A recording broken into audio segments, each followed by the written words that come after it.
बिस्मिल्लाहिर्रहमानिर्रहीम। ये federal board biology की बुक है और इस सेकंड ईयर की, जिसमें हम चैप्टर 23 स्टार्ट करते हैं, जिसका नाम है क्रोमोसोम एंड डीएनए। इसमें हम क्रोमोसोम और डीएनए ही के बारे में पढ़ेंगे।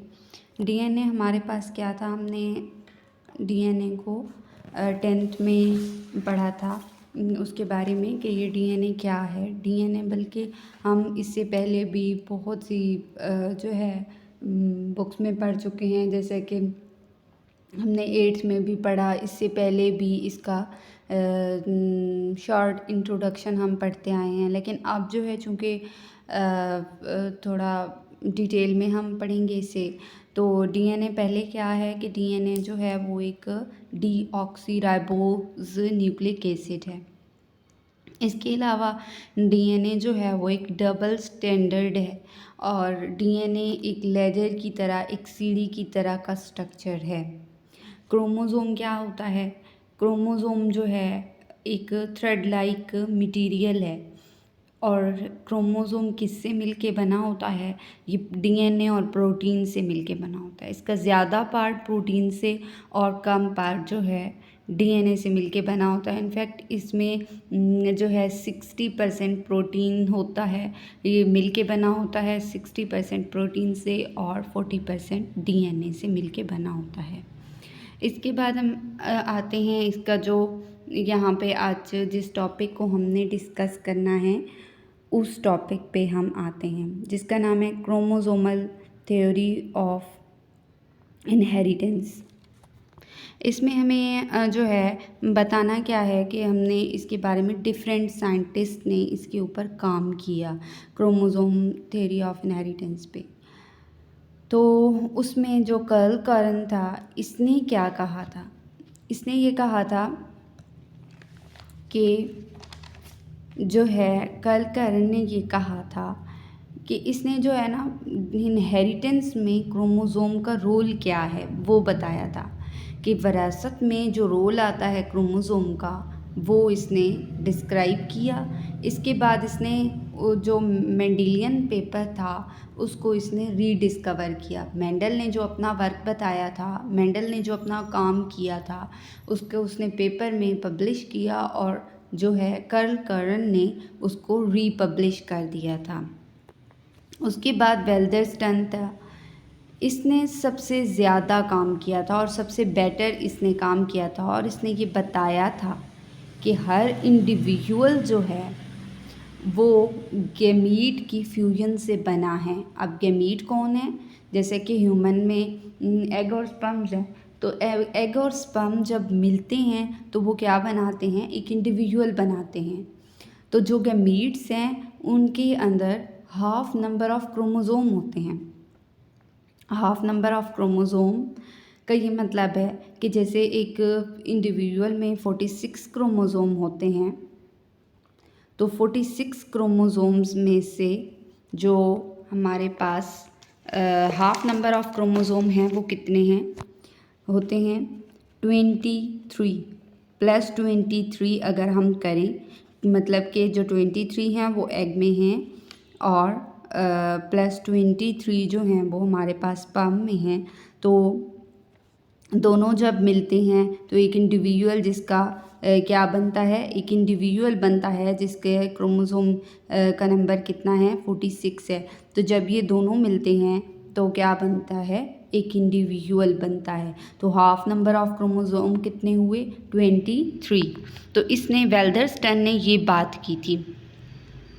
अब इसके बाद जो है हमारे पास इसका सेकंड पॉइंट आता है, वेल्डरस्टन ने जो कहा था एक और इम्पॉर्टेंट पॉइंट कि इंडिविजुअल जो है वो रिसीव करते हैं half number of chromosome from there mother and from half number of chromosome from their father या फ्रॉम हर फादर।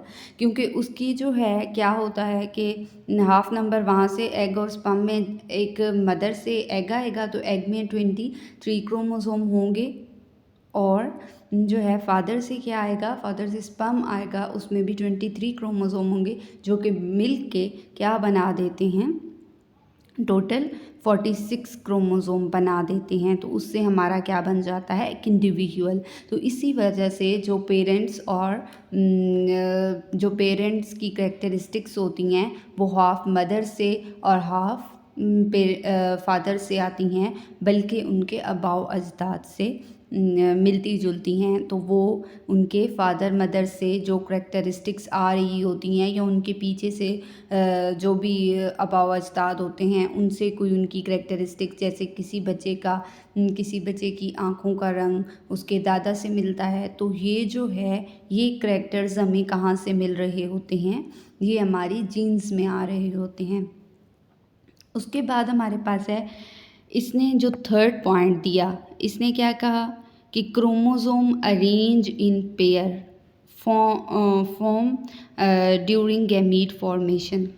जब गैमीट फॉर्मेशन होती है, मतलब कि गैमीट्स बनते हैं, एग स्पर्म बनते हैं, तो क्रोमोसोम को जो है वो पेयर में अरेंज कर दिया जाता है। उसके बाद मेंडल था। मेंडल ने क्या किया,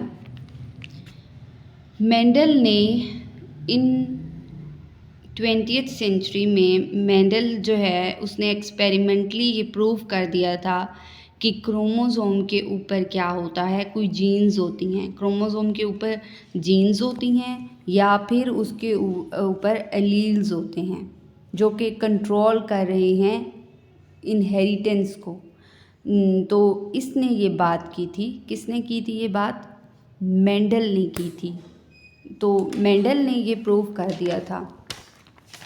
उसके बाद जो है उसने ये बात प्रूव तो कर दी थी, फिर उसने प्रूव किया कि जो है उसने ये भी प्रूव किया कि जो लॉ ऑफ सेग्रीगेशन है और लॉ ऑफ इंडिपेंडेंट असॉर्टमेंट हैं वो भी इसी ने ही प्रूव किए थे। और जीन जो है वो ही इनहेरिटेंस को कंट्रोल करता है। इसने इन लॉज को एक्सप्लेन करके तो बताया था कि कैसे जो है वो जीन जो है हर एक जीन जो है एक करैक्टर को कंट्रोल करता है और जीन जो है इनहेरिटेंस को कंट्रोल करता है।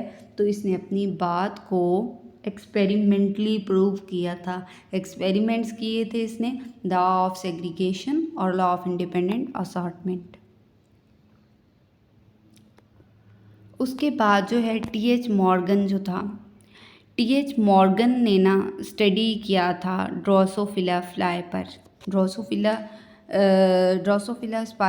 फ्लाई पर इसने जो है क्या किया था, स्टडी की थी और इसका जो है कंक्लूजन ये था कि क्रोमोसोम ही ट्रेड्स को कंट्रोल करता है। फिर क्या हुआ, फिर जो है रेड आई जो कलर था या फिर उसने दो ट्रेड्स उसने एक ट्रेड लिया फीमेल में और एक ही ट्रेड वही मतलब सेम जो है हमारे सेम बॉडी पार्ट का दूसरा जैसे कि मेल और फीमेल हैं उनमें सिर्फ कलर चेंज था, आई कलर एक मेल का था वाइट और फीमेल का था रेड। तो इस तरह से जब वो फीमेल में XW पॉजिटिव और XW पॉजिटिव, अब किस लिए W पॉजिटिव एक जीन है जबकि X जो है वो हमारा क्रोमोसोम है। इसी तरह मेल में XW जो है X क्रोमोसोम है और W जीन है, तो जो है Y था। और अब जो है जब सेम होना क्रोमोसोम तो एक ही क्रोमोसोम जो है नेक्स्ट उसमें आता है जनरेशन में, नेक्स्ट जनरेशन जैसे कि F1 जनरेशन और F2 जनरेशन होती है फीलियल 1, तो ये जो है इसमें आता है।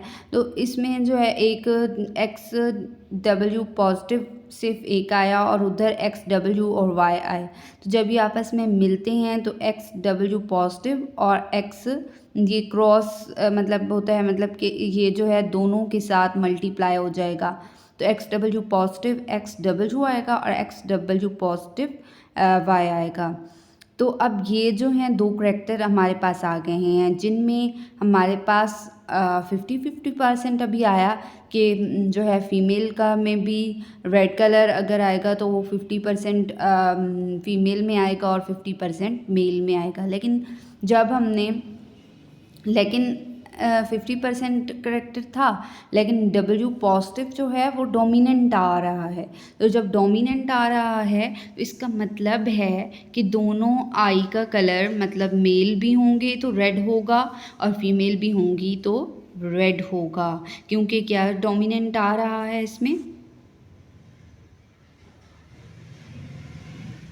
इसमें डोमिनेंट जो चीज़ आ रही है वो रेड फीमेल का जो है करेक्टर डोमिनेंट आ रहा है।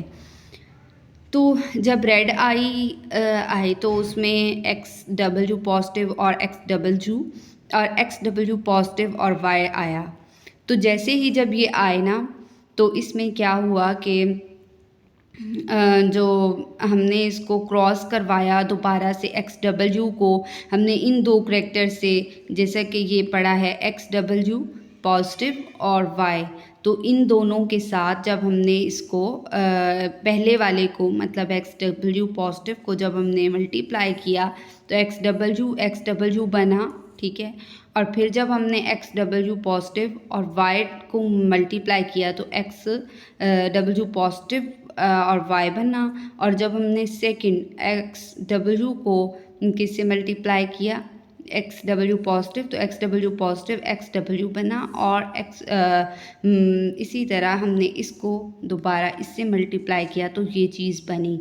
अब क्या हुआ कि जो है हमने कहा था जो एक्स डब्ल्यू है वो डोमिनेंट आ रहा है, एक्स डब्ल्यू पॉजिटिव, तो जब ये सब में यही करैक्टर आ रहा है एक्स डब्ल्यू पॉजिटिव, तो मतलब कि ये जो हैं जितने भी मतलब अगर जैसे ये क्या है, ये करैक्टर ये मेल है लेकिन इसकी आई का कलर क्या होगा, रेड होगा, लेकिन ये दोनों फीमेल हैं तो इनका जो है इनकी आई का कलर भी रेड होगा।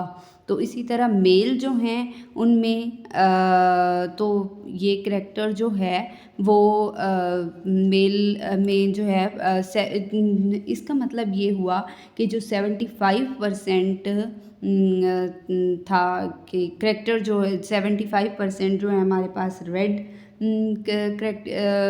आई कलर आया है और वाइट जो है वो सिर्फ 25% आया है।